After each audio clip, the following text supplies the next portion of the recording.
Hey, what's going on, guys? Ian here again with the St. Louis Car Museum. Today we're going to be talking about the 1964 Jaguar XKE Series I E-Type convertible. During the 1961 Geneva Auto Show, a new XK Jaguar was introduced to the market and forever remains an icon of style to the motoring world, the E-Type.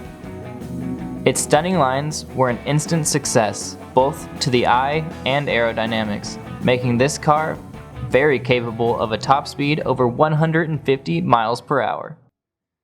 In May of 2017, a comprehensive rebuild to the engine was completed by H.D Rogers Sons in Bossier City, Louisiana.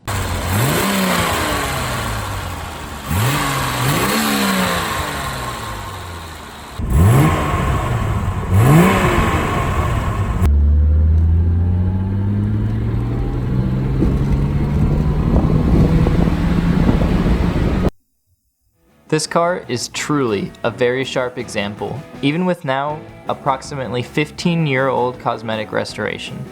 The current odometer reading is only 65,836 miles. This early E-Type needs nothing to be enjoyed right away. This is a chance to own a restored car with brilliant show quality results at a fraction of those costs. If you like rare cars and want to see more, click subscribe and visit our website to see all of our current vehicles.